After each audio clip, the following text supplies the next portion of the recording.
Magandang araw mga kababayan. This is Dante Klink Ang II, Chairperson of the Commission on Filipinos Overseas. The CFO is the government agency that helps Filipino immigrants prepare for a successful life overseas.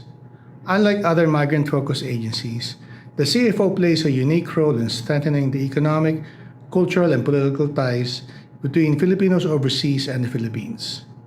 Even before our kababayan leave for foreign lands, CFO equips immigrants with information and helps them easily integrate into their destination countries and prepares them to become successful ambassadors of Filipino culture and excellence. For us at the Commission on Filipinos Overseas, the global Filipino diaspora is an untapped resource beyond remittances, waiting to be unlocked for intellectual, cultural, and national growth. As we strengthen a fabric that connects the global Filipino community through various programs and initiatives, we transform the challenges of brain drain into opportunities of brain gain. The CFO seeks to nurture the strong sense of Filipino community across the globe, while also encouraging them to contribute to the nation's development. We thank Radyo Pilipinas for giving us this platform to the challenges and triumphs of migration and development. We hope that the global Pinoy will be made aware of the programs and services that empower them toward meaningful migration and pave the way to immigrant success. Tandaan kabayan, para sa inyo ito, mabuhay ang bagong Pilipinas.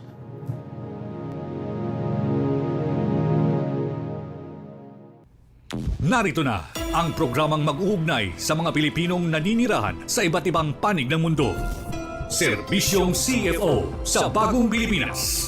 Serbisyong hatid ng Commission on Filipino Overseas at Radyo Pilipinas World Service. Ang programang magtatampok sa mga proyekto at serbisyo publiko upang mapalakas ang ugnayan ng milyong-milyong Pilipino sa kanilang bansang pinagmulan. Serbisyong CFO sa Bagong Pilipinas. Dito sa Radyo Pilipinas World Service.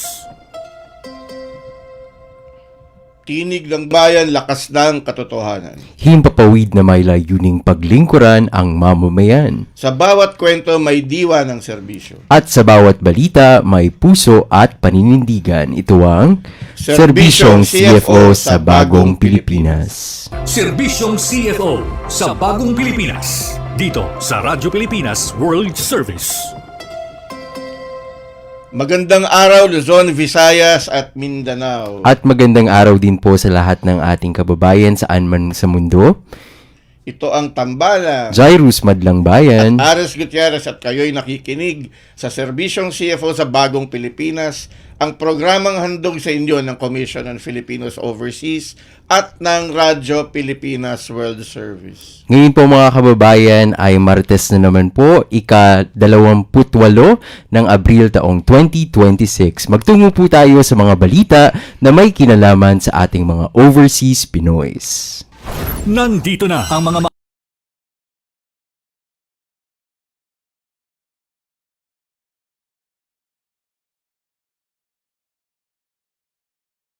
Canadian YouTube sensation explores collaboration opportunities with CFO. CFO and partners conduct forum on retirement and reintegration opportunities. And nominations for the 2026 Presidential Awards for Filipino individuals and organizations is coming close to deadline. Nandito na ang mga mahahalagang balita at anunsyo mula sa Commission on Filipinos Overseas. Balitang CFO. Balitang CFO. Dito lamang sa Radyo Pilipinas World Service. Filipino-Canadian content creator Kyle Jennerman, popularly known as Kulas, has recently visited the CFO main office to explore possible collaboration opportunities.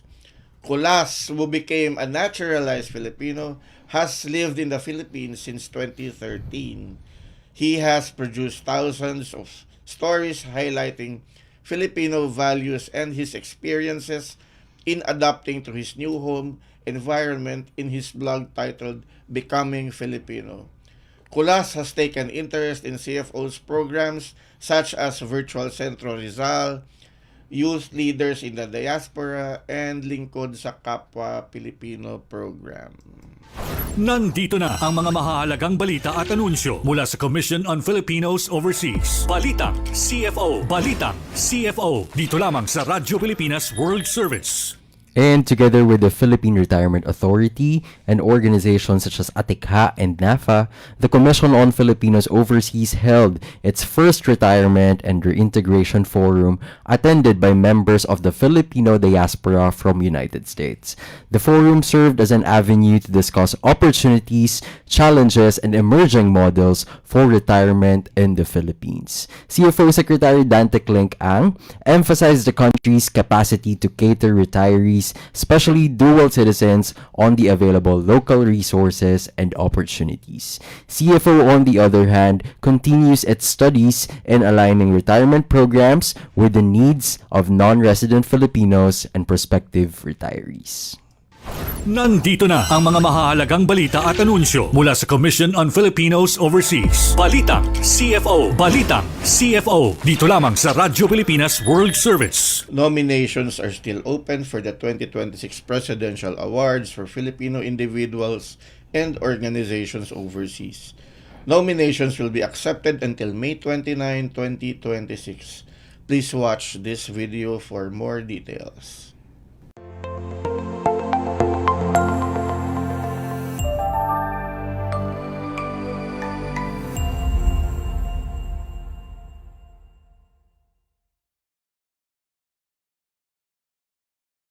From every corner of the world, the Filipino spirit shines through compassion, excellence, and service.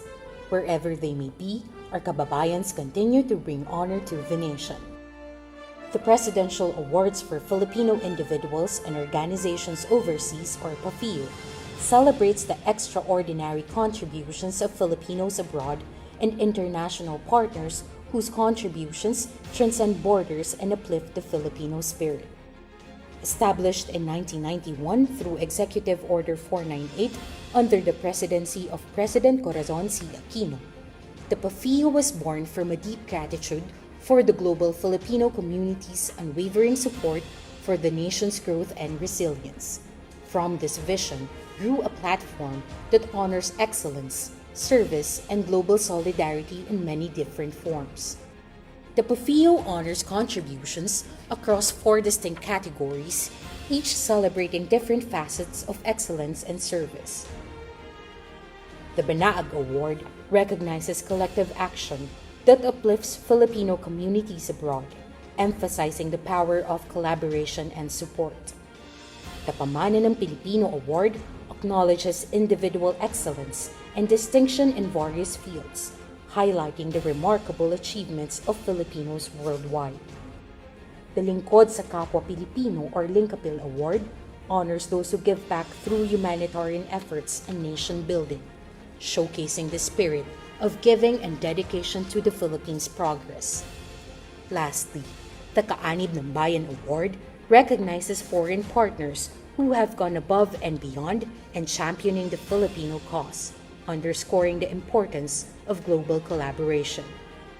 Since 1991, 555 individuals and organizations from 55 countries and territories were conferred with PAFIO by 7 presidents. Their achievements remind us that the Filipino spirit transcends borders, making an indelible mark on the world stage. This 2026, the search continues. The Commission on Filipinos Overseas invites nominations for the next presidential awardees, individuals and organizations whose achievements and service continue to inspire the world. Nominations open on December 11, 2025 and close on May 29, 2026. Beyond the milestones and figures of the PAFIO are the real hearts behind the mission, the men and women whose service embody the true spirit of the Presidential Awards.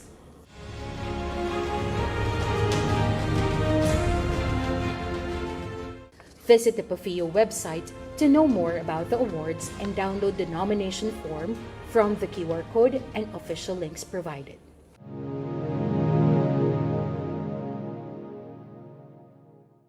Po isang magandang umaga po sa ating lahat dito at welcome po sa Serbisyong CFO sa Bagong Pilipinas. Hindi po kami taga Bureau of Jail Management and Penology. Dala ko po yung nakaitim. Ang aking co-host na si Jairus ay naka-gray. Naka-gray, at sir. ang aming nagbabalik na resident guest na si Alvin ay nakagrade din. Magka-color scheme po Oo, kami, sir. Hindi naman tayo nag-usap, pero hindi po, nililinaw po namin na hindi po kami taga Bureau of Jail Management and Penology. Kami po ay taga Commission on Filipinos Overseas. At bakit nga ba nagbabalik ngayon si Alvin sa ating programa, Jairus? Sir, sa pagkakaalam ko po, isa po kasi sa tinatrabaho ng CFO ay yung kapakanan po ng ating Philippine Schools Overseas. Lalong-lalo na, sir, no po sa pangkasalukuyang panahon po, may mga dinaranas po tayong krisis, no po. Oo. Kaya po, minabuti na si Alvin po ang guest po natin for today. Dun sa mga yung mga first time na naka-tune in sa ating programa na hindi naabutan si Alvin, Opo. dapat siguro magpakilala muna si Alvin. Kaya nga, Ano, Sir ano, Ares. Sino ka nga ba, Alvin? Parang graded recitation. Sige, Alvin, you have the floor. Sige po, sir. So, hello po. Magandang umaga po sa ating lahat. Ako po si Alvin Cabuco, Immigrant Services Officer 1 ng Commission on Filipinos Overseas and part ng Philippine Schools Overseas Secretariat. Ayun. So, ikaw ay anong division mo sa CFO? Taga Project Management Division po, Sir Magka-division pala tayo, Alvin. Sino pala kayo? Magkatabi pa yan. Ngayon ko lang nalaman, sir. Magkaharap naman po. Adjacent po kami. Hindi, pero sa totoong buhay, itong dalawang to, sa sobrang busy, halos hindi nagkikita sa opisina. Totoo po, Sir Ares. Pero just to give our viewers po a fact, Sir Ares, magka-batchmate po kami ni Opo. Alvin sa CFO. Kung Sabay ano po, kayo pumasok? opo, Sir Ares. Sabay po kami pumasok. Opo. Kung ano po yung araw na nagsimula po ako, yun din po ang araw na nagsimula si Kaya Alvin. pala twinning. Para po kaming lagi. pinagbiyak. Pero ang hindi nyo sinasabi, kayong dalawa ay scholar ng bayan. Ay, yes. Opo. Opo. Si Alvin po ay nagmula saan, PUP Alvin? Diliman, Jairus. Anong- Jairus ay PUP. PUP naman. Anong programa mo, Alvin? BA Philippine Studies, major in Sociology. Ay. At ikaw, Jairus? Polsai. Ayan. Pero, Kita nyo naman itong dalawang to, sanay na sanay sa Yes. emceeing. May peso sense pa tayo. Opo, no, isa, Kasi silang dalawa ang nag-host ng tinatawag namin sa CFO na Peso Peso Sense na Sense. podcast. Opo. No? Na yung kanilang page ay may ilang views? Parang nasa 4 million na po 4 ang ating million. followers. Hindi followers pala, sorry. Opo, Hindi. followers. 4 sir. million followers ang Peso Sense. At ano nga ba ang meron doon sa... Ikaw muna. Ikaw si Mr. Peso Sense. Ano ba meron sa Peso Sense? Opo, Sir Ares. Mahalaga po talaga yung Peso Sense program po ng CFO kasi po tinutulungan natin, lalong-lalo na po yung mga pamilyang naiiwan ng ating mga overseas Filipinos para mas makaipon po sila, no, at mapalago pa yung pera na pinaghihirapan po ng kanilang mga kamag-anak na nasa abroad o kaya naman po ay tinutulungan natin sila mag-budget para hindi po sila mahirapan, no po, kasi ang pera ngayon madaling maubos, Sir Ares, no po. Mahalaga po para sa ating mga overseas Filipinos, lalong-lalo na sa kanilang pamilya, na malaman tong Peso Sense para matuto po silang magtipid at maging Dahil financially sa inyong stable. podcast, kayo, ang mga ini-interview nyo ay mga...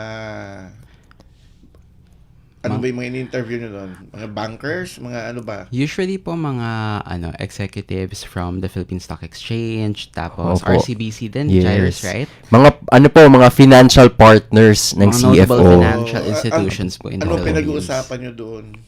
Usually more on paano natin ma-make the most out of the remittances na ni-receive ng ating mga kababayan dito na Yes, from their overseas Filipino family members. Opo, Diba, dagdag Jairus? ko lang din po, Sir Ares, kasi po yung ating mga recent episode sa Peso Sense, tinatalakay po natin yung pagbabudget at pag-finance sa panahon po ng krisis na po. Dahil ngayon, meron po tayong kinakaharap na tensyon sa Middle East. Marami pa rin pong kababayan natin na kahit sa kabila ng tensyon, syempre po, nakakapag-ipon, tumatanggap pa rin ng kanilang regular na remittance, na salary, na sweldo, at gusto po natin ma-utilize pa rin po nila itong pera na ito. At Pero Hindi ang may utilize. Peso Sense sorry, Alvin. Yeah. Pero ang Peso Sense na Facebook page, yan ay umabot ng milyon-milyon Yes, sir. followers Opo. dahil may kakaiba kayong ginagawa doon. Ano ba yun? Paliwanag nyo nga. Yung ginagawa po natin sa Peso Sensor, napaka ano po kasi natin, no, makamasa yung approach po natin, no po. At the same time, fini-feature po natin yung ating mga ka-Peso Sense, no po, yung kanilang mga stories, testimonies. Yung mga, parang sa Peso Sense yata nag-umpisa yung mga ipon challenge. Ayan. Mga ganyan, di ba? Opo. Tapos may nagsigaya na lang yung iba eh. Opo. Ginagawa nila. Actually, si Alvin, sir, meron pong ipon story po si Alvin. Talaga. But not on live radio.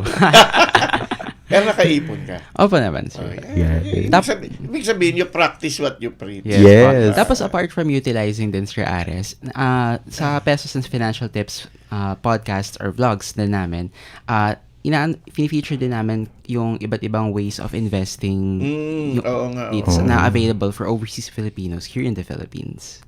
Yun nga, yung last episode natin, no? Yung Opo. guest natin si Warner. Sir Warner, opo. Yun ang inyong supervising Yes, sa Peso officer sa Sense. Peso Sense, di ba? Opo. Napag-usapan din namin noon na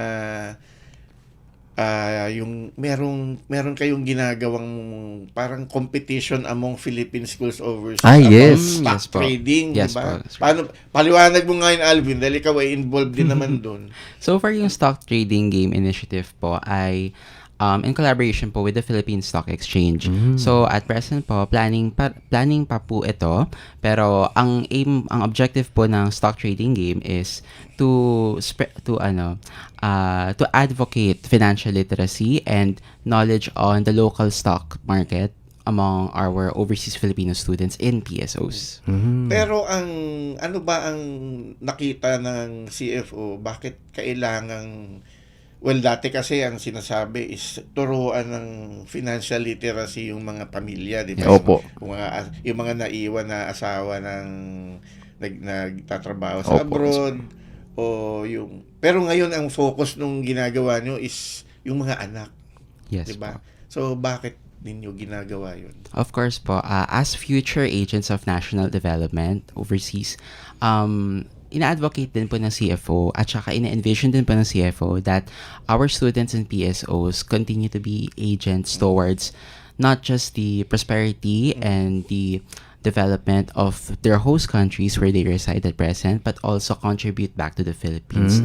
And especially with financial literacy and investment knowledge, mas mapapalawak pa nila mapapractice pa nila kung ano pa yung mga natutunan nila sa curriculum. So, going beyond the curriculum po ito, Sir Ares, kasi, 'di ba sa curriculum natin, meron tayong subjects on economics, tapos in senior high school, you have accountancy. So, yun po. Yes. Pero depende yata sa track yun, di ba? Yes, Opo.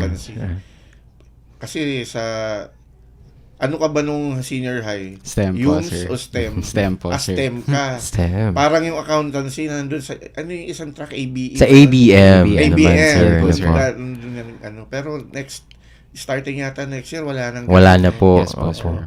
So, doon naman tayo papasok ngayon sa pagpapaliwanag ng Ating mga Philippine schools overseas. Kasi Apo. yung ginagawa nyo sa Peso Sense na you are targeting students of Philippine schools overseas. Ibig sabihin, nag-i-integrate yung mga programa ng Opo, CFO. Yes, totoo Diba? po yan, sir.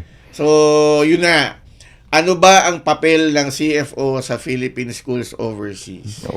So, ang CFO po ay currently serving as the Secretary to the Interagency Committee on Philippine Schools Overseas, pursuant to Executive Order number 252 Series of 2000. Ang ginagawa po ng CFO as AYAC PSO Secretariat is more on coordination with our constituents and pagpaprocess din po ng mga applications ng mga schools who want to follow the Philippine curriculum overseas and be accredited as a PSO. And beyond regulation, meron din pong initiatives ang CFO for our PSO community, katulad ng annual literary contests. Actually, last December, we had the online Rizal Quiz Bee among PSO students. And if I can announce na nangunguna dito ang Philippine School Bahrain, ang International Philippine School in Jeddah, and Philippine School Doha, and Philippine School in the Sultanate of Oman. So, marami na naman din pong initiatives ang CFO beyond regulation for our community sa So, PSOs. parang lumalabas, parang mini DepEd yung CFO pagdating sa PSO. Well, you can say na parang schools division, parang ganun. Pero we are the one liaising with the Department of Education and alongside with other member agencies On of the behalf of the IFPSO. PSO. Of the Yes IFPSO. po. Kasi po, ang efforts natin for PSOs in managing PSOs and their operations includes interagency efforts. So, kasama po natin ang DepEd when it comes to curricular offerings, with the Department of Foreign Affairs regarding host country policies, and with the Department of Labor and Employment and the Overseas Workers Welfare Administration in regards to the welfare of our teachers, kasi yung mga teachers din naman natin sa PSOs ay nanggaling din dito sa Pilipinas. Ayun. Maganda Kasi, pong... they're following the Philippine curriculum. Yes po. Opo, Sir Ares. Pero at the same time, there are some subjects na ina-add po sa Philippine curriculum na fina-follow nila kasi kinakailangan din po na mag-adhere sila sa curricular standards of their host country. So, for example, in Bahrain, they have Bahrain citizenship and history ata. Tapos As subjects, no? Yes po. Tapos in some PSOs, they have Arabic, like in the UAE.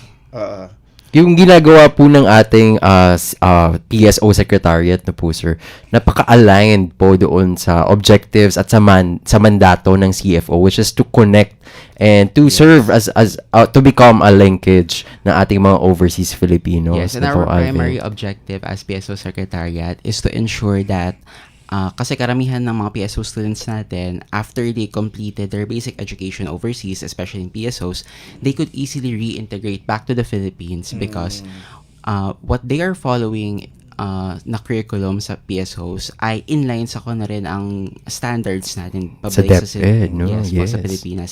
So whether they have completed their basic education overseas or they will be continuing their basic education here back in the Philippines, they could easily reintegrate kasi Credited parehong siya, no, Alvin? Credential mobility, kumbaga. Ayun. Kasi alam mo yung experience nung mga naging kasamahan ko nung nagtrabaho pa ako sa abroad. Opo. Yes po. Yung mga anak nila na pinag-aral nila sa hindi Philippine schools, no? Pag dito naman yung pinag-aaral sa pag-college, dinadala sa Pilipinas, pinapauwi sa Pilipinas. Yes dahil po. napakamahal ang matrikula sa abroad. Yes po. Opo. So dito nagka-college yung mga anak nila. Yes po. Ay, pagdating dito, marami silang kulang na Totoo, sir. subjects, Subjects, di ba? yes po. So kaya sa kung nasa Philippine school sila nag-aral, yung mga, 'di ba, ano ba yung mga subjects na Filipino? Filipino, English, reading panlipunan. Yan din yun. Yes, and Yes, other so- additional subjects din po. So yung iba kasi parang nagbi-bridging course. Opo. Placement test po, sir. Diba? Yes po. So, kapag hindi nila na-meet yung standards, they would have to repeat certain levels. Nase-set back yung kanilang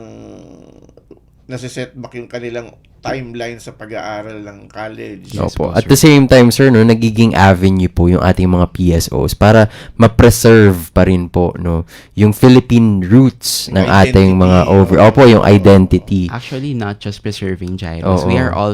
Our PSOs also serve as cultural bastions overseas. Kasi Ayun. our students in PSOs are majority Filipino citizens, but there are also a number of our PSO students who are of foreign citizenship. So, Tama. so through our PSOs, naipapamalas natin yung galing ng Philippine Totoo, no? education overseas. Yes. Yun yung tinatawag din na brain gain, Alvin.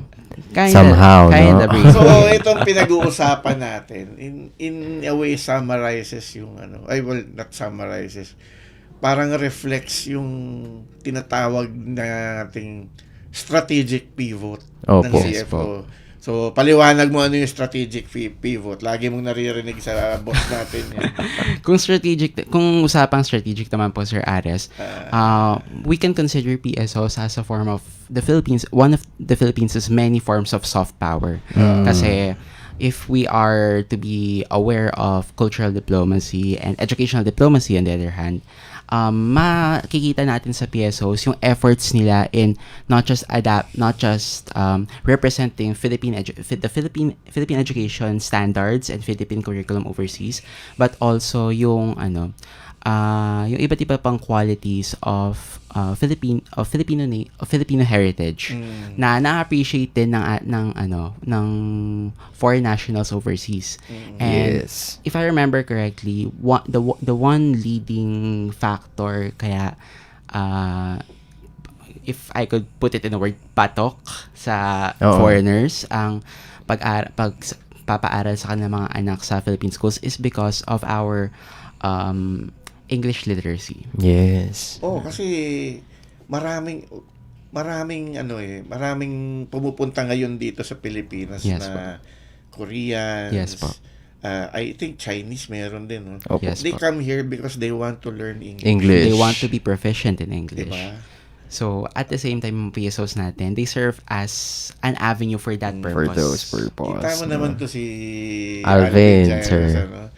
Parang praktisado Opo. na maging diplomat ito eh. Kaya nga, sir. Makita mo mga binabanggit niya ng mga soft Since power, day one. cultural Opo. diplomacy. Pinapractice na talaga ni Alvin yung kanyang pagpasok sa foreign service. Opo. Diba? Yan ang ambition mo, diba? Talaga na-announce ni Sir Alex. Alam na ng ating mga viewers, no, Alvin? Na-publicize na. Yes. Pero po, Sir Aras Alvin, kanina sabi po ni Alvin, yung mga top schools no po, sa ginagawa ng PSOs ng mga cultural quizzes, no, competitions, mostly coming from the Middle East, no po, katulad nung sa Doha, sa Bahrain, sa Jeddah, and kung mapapansin natin, napakadami ng PSOs sa Middle Ilan East, nga ba yan? Alvin, no? Lahat. For the Gulf Cooperation Council, for GCC countries rather, we have 27 PSOs. 27. 27 Out PSOs. of 36 as of April 2026. So yung 36 27 na yun po spread ang out PSOs natin. in which places? Yung PSOs po natin Oo, in yung the Middle 27 East. na yan. Sa 27, we have the State of Qatar, the State of Kuwait, the Sultanate of Oman, the Kingdom of Bahrain, the United Arab Emirates, the Kingdom of Saudi Arabia, and pardon me if I've missed out on some countries. Yes, Pero majority po talaga ng PSOs natin are coming from the Saan ang Middle East. pinakamarami? Particularly in the Kingdom of Saudi Arabia and the United Arab Emirates. Marami po talaga tayong mga paaralan sa gitnang silangan. And syempre, Alvin, sa majority of our PSOs na po ay nasa Middle East. Sa tingin mo, Alvin, papaano ba naaapektuhan ng ongoing crisis no, sa Middle East ang mga PSOs? At papaano ba pumapasok ang CFO para matulungan ang ating mga Philippine schools overseas? Yes, actually, given the ongoing crisis, which started last February, late February, if I remember correctly, most of our PSOs in the Middle East have shifted to online mode. Online mode of learning. Yes. So, this is to ensure the welfare of students and teachers alike.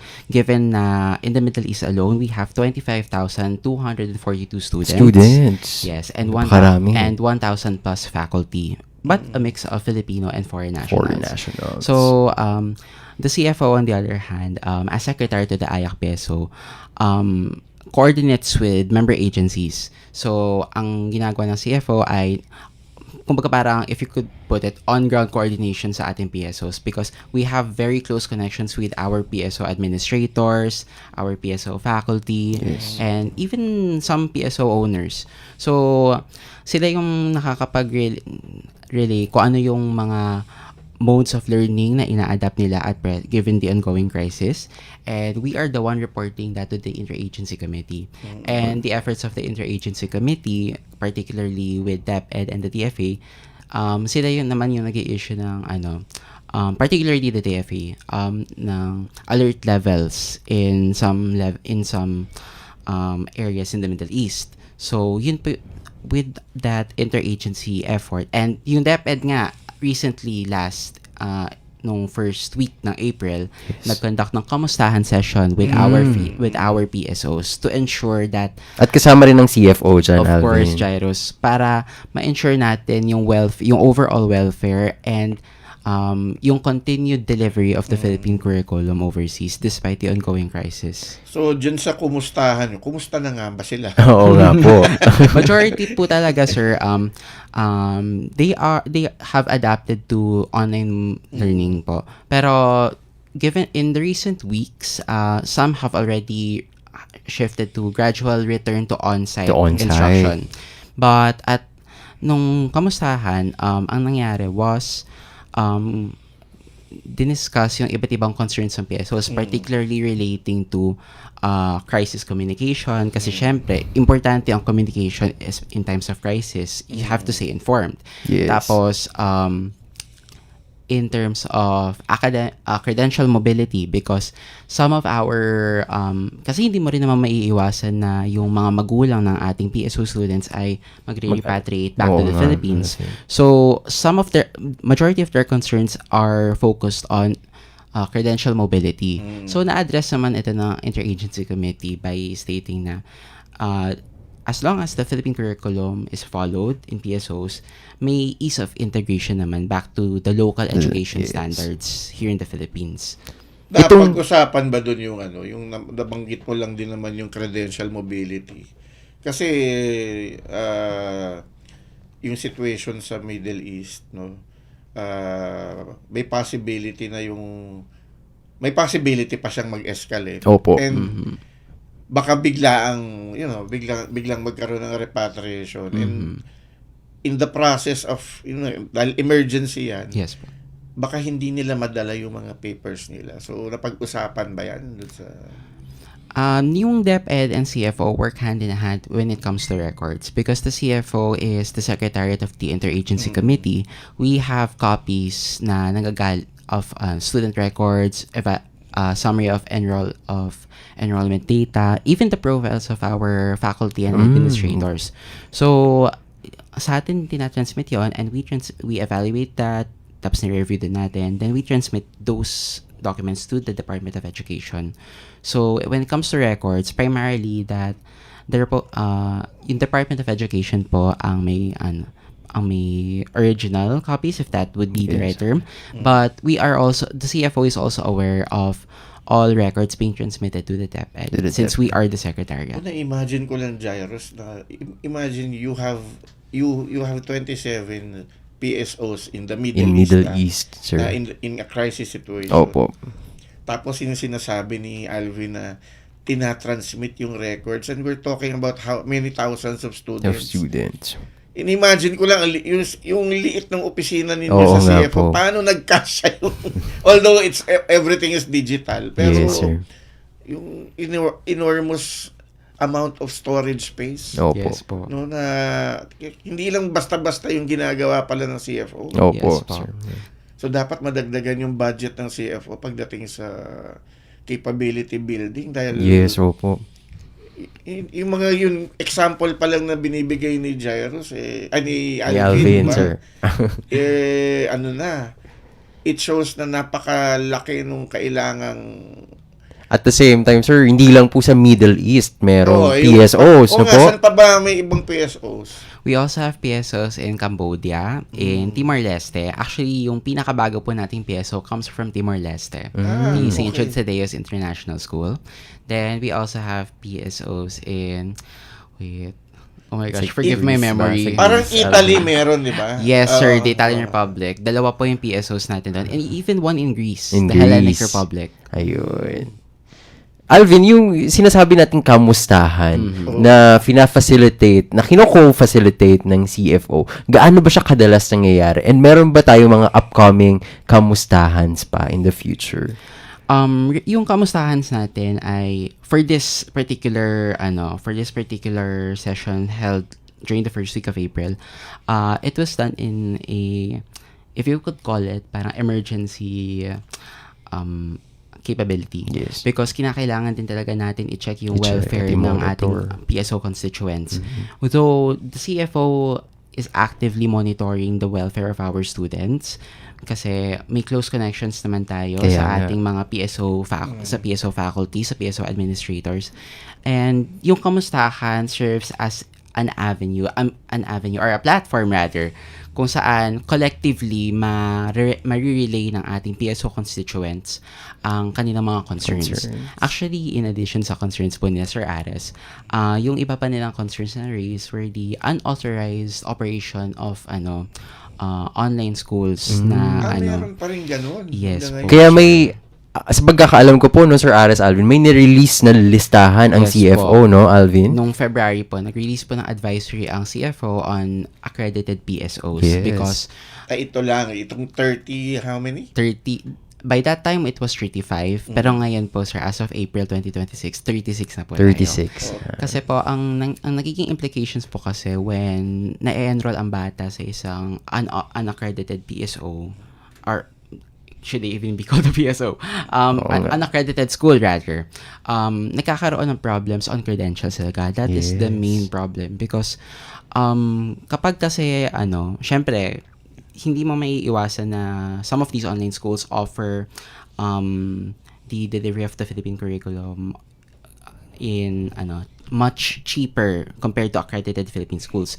But some of these schools po kasi ay hindi accredited sa PSO but they claim to have a partner school here in the Philippines. yes, So yes. it's their basis of legitimacy. So at the same time nagkakaroon ng credential crisis if that's the right term for it pagbalik nila dito sa Pilipinas. Kasi hindi recognize yung Opo. dala-dala nilang credentials. Yes. So, CFO nagiging parang verifier, Alvin, no?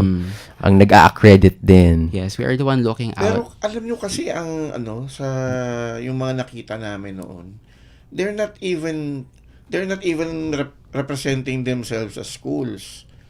Tutorial centers. Sure. So kasi gagamitan nila ng logo ng mga logo ng Yes. 'di ba may mga sikat na tutorial Opo. centers Yes dito. po. Tapos ilalagay nila 'yon dun sa kanilang mga flyers. Logo Tapos ng sila- DepEd, partners. seal ng DepEd. Seal and DepEd. Yes. So ano yung ano pa yung measures na ginagawa ng CFO? Meron bang parang seal of accreditation sa mga binibigay sa mga PSO? The CFO is the one ensuring the validity of the provisional government permits or the government recognition permits of accredited PSOs. So, yung mga permits pa na ito, ang nagsisignify na this PSO is an accredited PSO, and that would mean na if you are enrolled in the school, parang yun yung magsasabi na makaka-ensure ka, you will have an ease of academic integration back to the Philippines once you completed your studies there. So, Ibig- Jairus, nailabas na ng ating executive producer ang kanyang mahiwagang iPad. iPad, sir. So, ibig sabihin yan, kailangan na tayong mag-wrap up. So, Yes. Opo, sir. Alvin, meron ka bang message o meron bang pinapasabi ang mga boss mo kung na dapat sabihin mo sa ating program bago tayo magtapos? So far, wala naman po. Pero, a message... Thank you, Alvin. Pero po, if for a message naman po, so for our Philippine schools overseas, the Interagency Committee is doing its utmost best in ensuring that all constituents of the PSO community are ensured of ease of credibility, mobility, and na-address lahat ng concerns na nire-raise nila, including the operation of unauthorized schools, and especially ngayon po sir na na yung strengthened senior high school curriculum na po at saka yung panibagong 3-term academic year na in all Philippine education adherent schools. Yes. Ina-ensure po ng CFO through the Interagency Committee na lahat ng concerns and processes na kinakailangan ninyo ay ma-address namin. And especially na isa rin yun sa mga na-raise ng ng ating mga PSO constituents nung kumustahan, sir, yung paano nila ino-notify yung respective ministries of education ng host countries nila on the change of the academic calendar na sinusundan ng Philippine curriculum. Ayun. At syempre po, sa ating mga nanonood na mga kababayan from PSOs, mga school administrators, faculties, and students, bukas po palagi ang telepono ng Commission on Filipinos Overseas. Yes Na nakikita po. nyo po sa screen na po. Yes po. Ayan. 8552-4700, local 736. Ayan, kabisado po ni Alvin. Wala pong free delivery doon. at yan po si Alvin Antonio Cabuco, ang aming ano bang tawag sa'yo doon? You're the coordinator of the Philippine Schools Overseas. Yes. I'm a member of the Philippine Schools Overseas Secretariat po, sir. Okay. At yan po si Alvin Antonio Cabuco, ang Commission on Filipinos Overseas. Maraming salamat sa Maraming iyong salamat. Thank you, po, Alvin. Sir oras. Alvin. It's good to Maraming see salamat you po, again. Jairus. Good Yes to po. see you again. It's good to Dito be back live, po. no? Ako po, parang hindi ko masabi yun kay Alvin, sir. Araw-araw. Magkatapat lang po kami ni Jairus eh. Okay, sige.